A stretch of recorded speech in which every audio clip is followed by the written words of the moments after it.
Good morning, YouTube. This is Arizona RE, and Mrs. Arizona RE was kind enough to replace the camera, as you remember, as you may or may not remember from an earlier MotoVlog.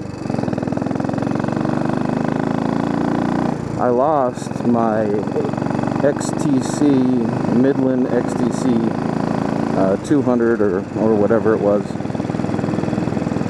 and I used to use that camera on the foot peg and on the rear subframe just to sort of change up some angles. Well, she was kind enough to pick me up one of these Vivitar cameras, so I thought I'd give you guys a view back at me. We'll see how that works.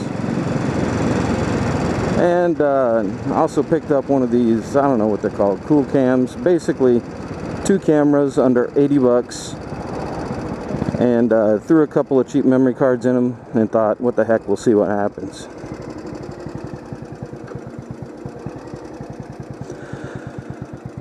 So you guys will get some different angles today. Every once in a while I'll break out to the angle in the back. Or you guys have this beautiful view of my mini chins hanging out from underneath my helmet. I don't even know if I'm going to use this one. We'll see what it looks like.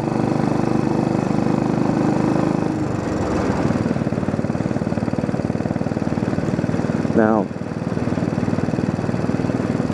I'm going to take us on a quick route through downtown. Just have a little poke around down there. And we could cover talking about a few other things, but I'm developing a microphone system. Now, I'm not actually developing the microphone system myself, you know. I'm using things that you can buy off the shelf, putting them together, and trying to make a system where capturing audio while you're on your motorcycle can be made easier. Now, from what I can tell, especially for those of us that ride cruiser style bikes or Harleys or whatnot, maybe a little less with the street bike crowd, the sport bike crowd, but from what I can tell, with most of us, we'd like to have a nice balance of the motorcycle's engine, the pipes, and a nice balance of voice. You know, so I think for most people out there, what that means is, you know, putting the microphone in your helmet somewhere where you can capture all your voice, but every once in a while you can capture some of the acceleration, which I feel like I've kind of captured that now. In some of my earlier vlogs, I was also running an HD recorder in my saddlebag, which is what I used to do for my ride videos. But that seemed to be a little bit overwhelming with the microphone in the helmet, in addition to the microphone in the saddlebag. It had become just a little too overwhelming, some frequency competition, and just didn't sound as good as I'd like it to. So I quit using that, and I'm primarily running off of the microphone that's in my helmet. So the microphone that I'm trying to develop here, again,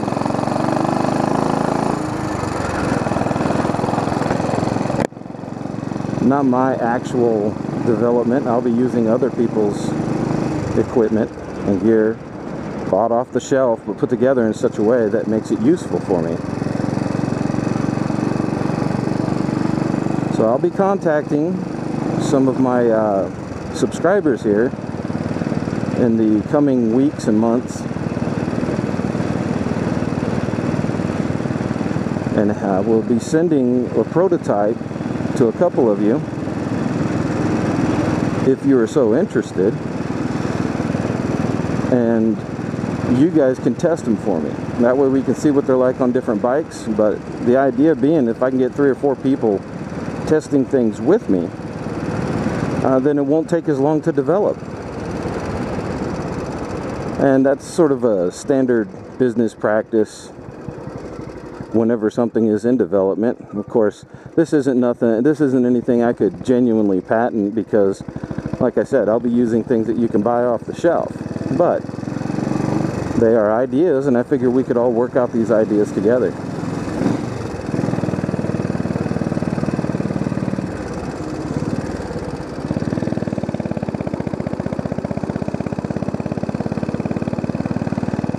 Now here we are in downtown Tucson. Let's see, we got one of our breweries right here, Borderlands Brewery. There you go, you got some token pigeons. I'm gonna get shit on, I know it.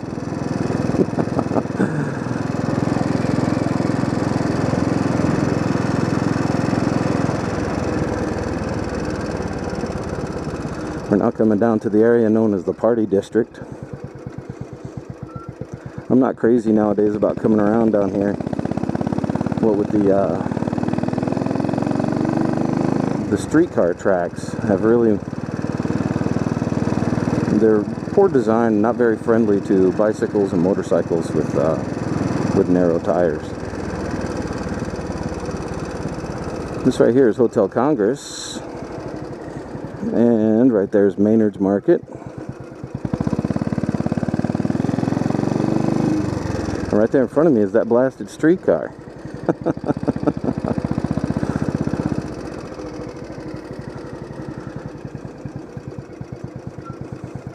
You know, I know that the GoPro can't pick it up, but if you look at the tracks behind that thing, there is a huge gap between the tracks and the pavement, and that's what really messes people up. And the way that these tracks run,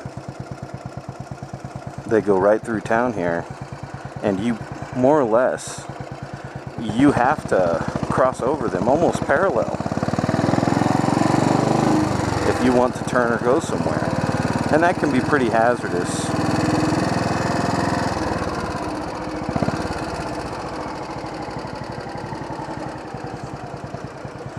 And that can be pretty hazardous on a motorcycle. At least on my little motorcycle. If I had a big old fat tire, it probably wouldn't affect it that much. But I tell you what, they've definitely reduced the number of motorcycles coming down here by putting those things in place. And it is dead down here this morning. And it's getting ready to rain.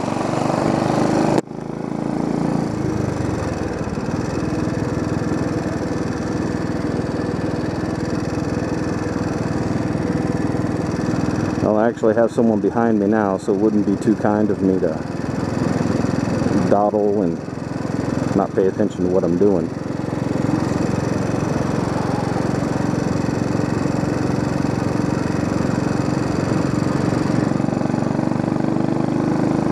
This building over here on the left, this square one, white with all the windows and everything, that's where I was married.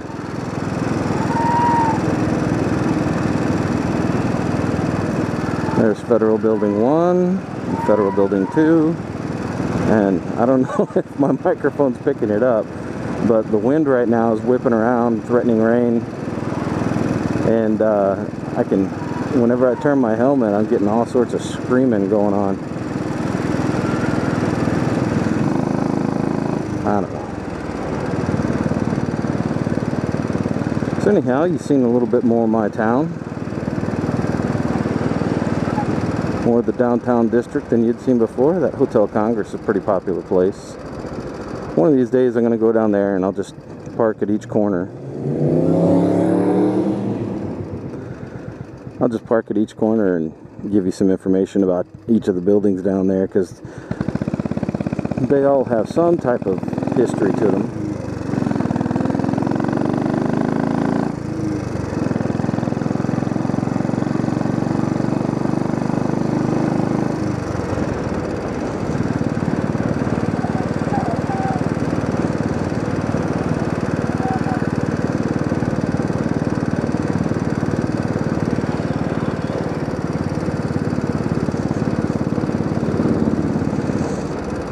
That gentleman was kind enough to give a wave.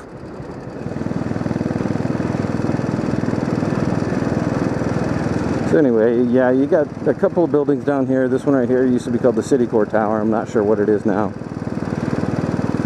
It's changed hands as much as the banks themselves.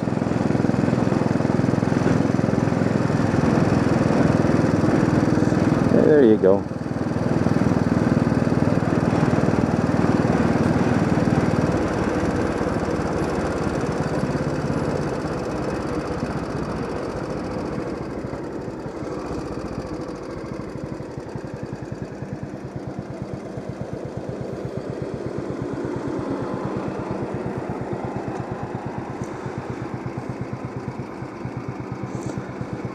Oh, I wonder if I can get in front of this bus, because I think this lane shortens up.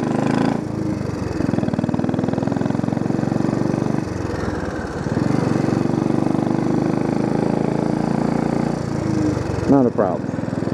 So yeah, the Pioneer Hotel was a building that had caught on fire, killed a bunch of people.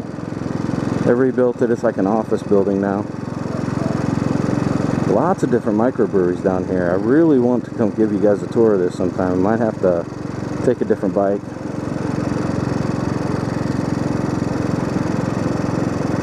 Knowing a couple of people that got mangled on those tracks, so I'd rather not take the chance. So here I'm going to have to cross them, but this is a decent enough angle. It shouldn't be a problem for me. But there are places, man, where if you needed to make that left-hand turn, you were going to have to ride right between the tracks, and that is just not a good place to be. Not a well thought out design.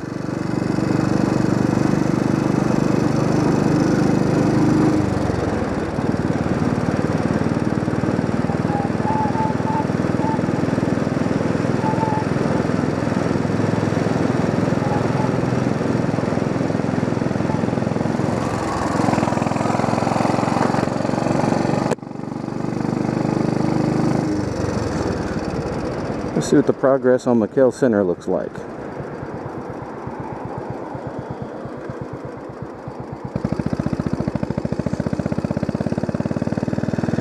Yep, you can see it's still under construction. That huge concrete structure right there is the Arizona football stadium. And this over here is McHale Center, the legendary McHale Center. It's under construction. They're expanding a lot of stuff. They're putting in more seats and better concessions, rebuilding the bathrooms. I love this place. Lots of happy memories here for me. Took my kids to see their first basketball games there. The Phoenix Suns have come here to play before.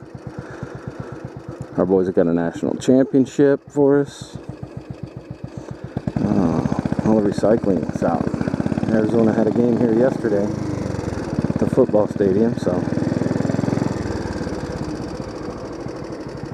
I just thought I'd bump through here. Usually there's something really pretty to look at around these corners.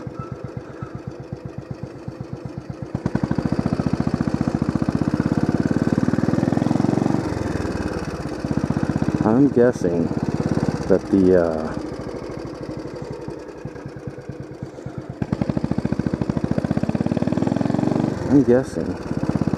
the game yesterday and tailgating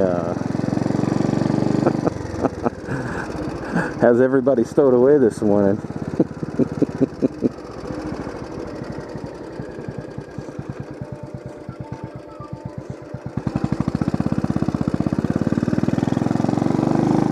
Whew.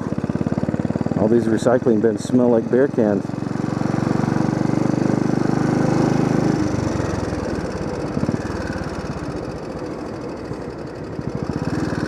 And there's the back of McHale Center here.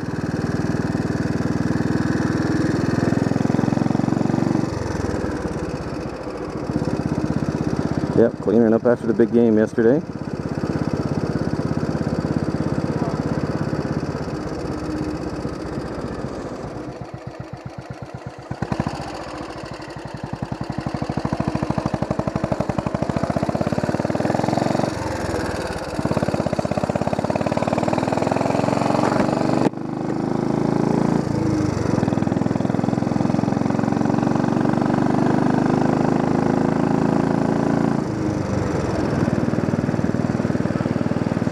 There we go. I think we had a good enough test of the cameras. I'll take it home, scope things out, and maybe load some of this up if it looks like it's worth showing to you.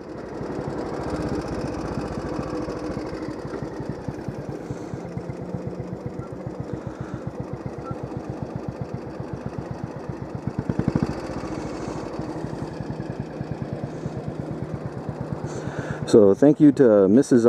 Arizona RE.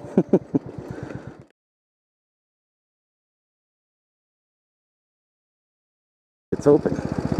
Oh, it's not open. Well, there's Tucson nonetheless.